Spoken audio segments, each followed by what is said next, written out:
Ibu, udah tua bu ya. Kita ini udah tua itu maunya mencari amal, bukan mau cari dosa ya bu. Ibu bilang keyakinan ibu adalah itu bukan kasus pembunuhan gitu. Aduh bu, netizen Indonesia itu tahu loh bu, itu adalah kasus pembunuhan bukan karena kecelakaan gitu loh.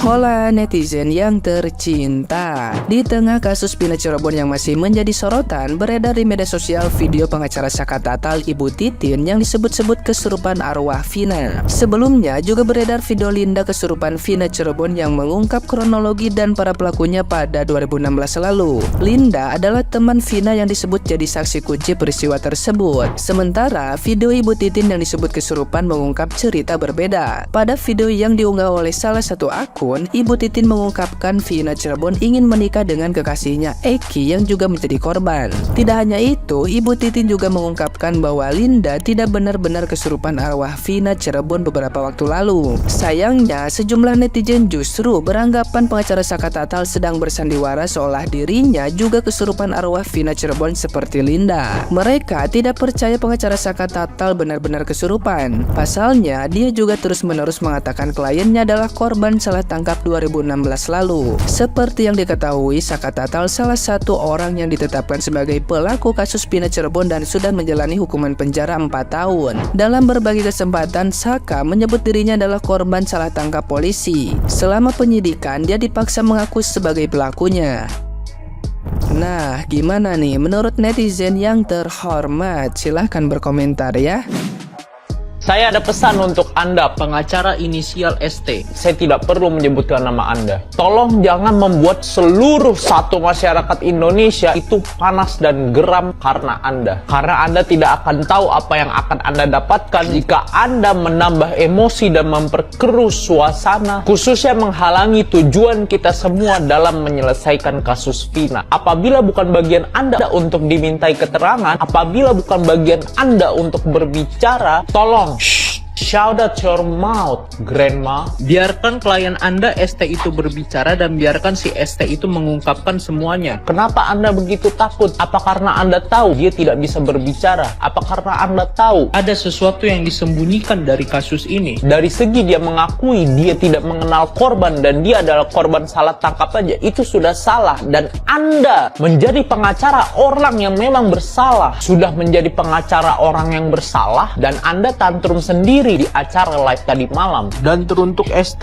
mohon maaf, tidak ada satu orang di Indonesia ini yang percaya bahwa kamu adalah korban salah tangkap karena jejak digital dan semua bukti yang beredar itu adalah nyata. Kecuali mungkin hanya pengacara dan orang tua Anda yang percaya dengan Anda. Jadi teruntuk pengacara yang tantrum sendiri di live tadi malam, silakan Anda berjuang sendiri untuk membela si ST12, karena fokus kita adalah mencari keadilan untuk Vina beserta keluarga dan mencari 3 DPO pelaku yang belum tertangkap ini. Karena urusan Anda dengan klien Anda itu nanti sudah ada yang mengatur sendiri, yaitu Undang-Undang Dasar 1945 tentang pembohongan di media sosial. Guys, ibu pengacara ini bilang, saya sampai hari ini meyakini ini bukan karena pembunuhan, tapi karena kecelakaan. Sampai hari ini saya punya keyakinan dari tahun 2016 sampai 2017. Itulah sebabnya karena sidang ini tertutup, ucap kuasa hukum Saka. Kalian percaya kasusnya Vina itu korban dari kecelakaan? Masa? Yain aja deh ya. Biarkan Pak Hotman Paris mengungkap semuanya. Halo Ibu, ini bukan masalah keyakinan Bu. Ibu tahu kan selaku lawyer itu bukan hanya masalah kita yakin, tapi kita harus dapat membuktikan ya apa-apa saja bukti kita di dalam suatu persidangan itu sendiri gitu loh. Seperti bukti visum, saksi-saksi, ya keterangan-keterangan pada saat persidangan. Nah itu si Vina itu bukan hanya mengalami yang namanya tapi di bukti daripada itu apa? Ada tertinggal ya di area vaginanya itu, yaitu ada tertinggal sperma daripada si pelaku-pelaku tersebut. Tentu proses ini sudah sangat panjang melalui analisis yang sangat tepat daripada pihak kepolisian beserta dengan pihak forensik untuk mengungkap ini. Jadi nggak segampang Ibu itu ibu mengatakan bahwasannya ini kasusnya ini kecelakaan gitu loh. Nah, itu udah jelas dan putusan pengadilan sudah menyatakan hal itu. Jadi udah 8 tahun berlalu ibu mengatakan hal ini ya, dengan viralnya kasus ini ditambah lagi hal ini dapat menyakiti daripada keluarga daripada Vina ya. Oke ibu, salam keadilan. Aduh, Ibu Titin, siapa sih yang jadiin ibu itu jadi pengacara gitu loh? Ibu udah tua bu ya. Kita ini udah tua itu maunya mencari amal, bukan mau cari dosa ya bu. Ibu bilang keyakinan ibu adalah itu bukan kasus pembunuhan gitu. Aduh bu, netizen Indonesia itu tahu loh bu, itu adalah kasus bukan karena kecelakaan gitu loh. Ibu selama 8 tahun loh kasus itu tertutup gitu loh. Kenapa baru sekarang bu? Netizen Indonesia itu sangat kepo, sangat ingin tahu. Jadi netizen Indonesia itu memang benar-benar ingin tahu gitu loh bu. Jadi ibu bilang itu bukan kasus pembunuhan. Hei bu, jangan buat pembodohan deh bu ya. Gak usah buat alibi-alibi ya bu. Udah deh bu, pulang bu ya bu. Pulang ya, udah tua bu. Bu, maaf ya, saya tidak percaya sama omongan Anda. Karena apa? Dari hasil visum, ya, ini menyatakan ditemukannya sperma. Lalu kalau kecelakaan, ya, lalu bagaimana Bu bisa ditemukannya sperma? Bisa loh ya, kecelakaan terus ditemukan sperma. Ibunya ini tidak masuk akal. Ibunya ini kan yang selalu mendampingi si Saka Tatal, ya kan? Nah, saya curiga Bu, ada apa di balik ini Bu? Ya, ada apa? Aneh loh menurut saya. Dan pernyataannya si Saka Tatal ini juga lain-lain masalahnya. Tidak sama dari awal sampai sekarang. Ada apa ini? Dan ibu juga begitu, ada apa bu? Selalu memotong kayak seolah-olah takut si Saka Tatal ini salah bicara. Ada apa bu? Bu, netizen ini kuat sekali ya bu. Nanti suatu saat apabila kasus ini betul-betul terbongkar, malunya Anda bukan main ya. Ingat bu, kebusukan pasti akan terkuak ya.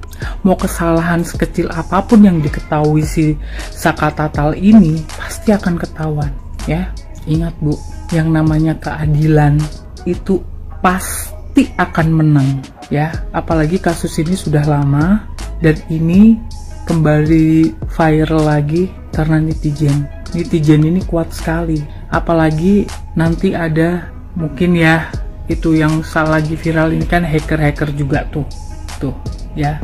Saya yakin kasus ini pasti akan terkuak sampai ke akarnya ya ibu ya.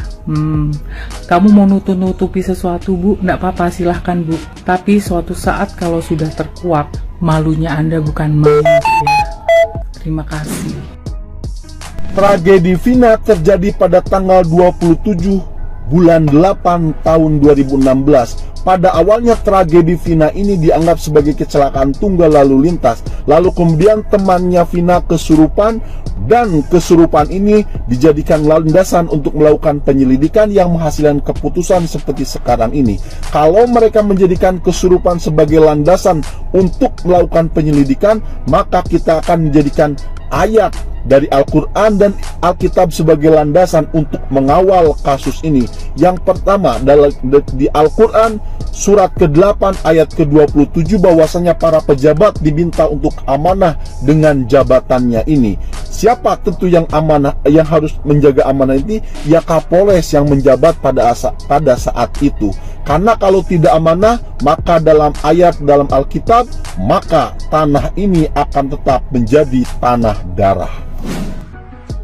Maka tidak tahan disiksa oleh polisi sampai dia terpaksa mengakui hal yang tidak dia lakukan. Karena menurut gue pribadi ya, kasus ini tuh sangat amat menarik gitu ya, dan plot twist gitu. Gue jadi inget waktu dulu gue ngebahas kasus kopi sianidanya Jessica Mirna, buat kalian yang inget ya. Dan di kasus ini gue berusaha di pihak yang netral, tidak mau membela siapapun dan tidak mau menyalahkan siapapun gitu ya. Jadi gue hanya akan mengutarakan apa yang ada di hati, perasaan, dan pikiran gue. Gue udah nontonin full ya yang ada Saka di acara TV ya, di salah satu acara TV yang di situ ada pengacaranya si almarhumah Vina dan ada pengacaranya si Saka itu. Dan pengacaranya itu gue kira itu ibu-ibu yang kemarin ikut demo itu loh guys, ternyata bukan ya, ternyata itu pengacara gitu ya. Dan di acara tersebut memang gue pribadi melihat Saka itu kayaknya mata dia itu penuh tertekan gitu ya, terus kayak mimik wajahnya tuh kayak penuh tekanan gitu, kayak gemeter, kayak kaku gitu, takut kayak salah ngomong gitu lah. Gue nggak ngerti deh, pokoknya feeling gue tuh ya dan pikiran gue tuh kayak ngeliatnya ada yang disembunyiin gitu sama si Saka itu loh. Dan dari cara si Sakanya sendiri menyampaikan sesuatu di acara tersebut tuh kayak suaranya bergetar gitu, dan kayak matanya itu kayak takut gitu loh, kayak orang gugup gitu, gimana sih? Dan di acara tersebut si Saka ini bilang kalau dia mengenal beberapa orang yang ada di dalam foto tersebut gitu, di dalam foto yang bersama dia gitu. Tapi si Saka ini bilang kalau ada satu orang yang tidak dia kenal. Tapi netizen itu banyak banget yang berspekulasi, lalu foto bareng tapi kok bisa nggak kenal gitu. Ya menurut gue bisa aja, karena gue pernah ada di posisi itu yang dimana kayak gue diajak foto sama temennya temen gue gitu. Jadi ya gue nggak kenal nih sama si temennya temen gue ini gitu, paham gak sih? Ya gue berdoa semoga keadilan dan kebenaran akan segera menemukan jalannya gitu ya, karena gue yakin banget kebenaran itu pasti akan terungkap dengan sendirinya gitu ya. Dan semoga si Saka itu benar-benar mendapatkan keadilan apabila memang betul dia bukan pelakunya. Dan kalau memang dia benar-benar bukan pelakunya, tapi karena dia sudah mendekam di dalam jeruji besi setidaknya 4 tahun, yang harusnya hukumannya itu 8 tahun tapi diringankan jadi 4 tahun gitu ya. 4 tahun itu juga bukan waktu yang singkat gitu ya di dalam jeruji besi gitu. Ya lo kebayang gak sih gitu? Ya semoga kalau memang dia bukan pelakunya, ya gue berharap semoga Indonesia memang keadilan itu masih ada dan hukum itu akan terus ditegakkan gitu ya. Nah kalau menurut kalian sendiri gimana nih pandangan kalian menurut si Saka ini? By the way gue mau bilang kok si Saka ini sekilas mirip Fajar Sad Boy, iya gak sih?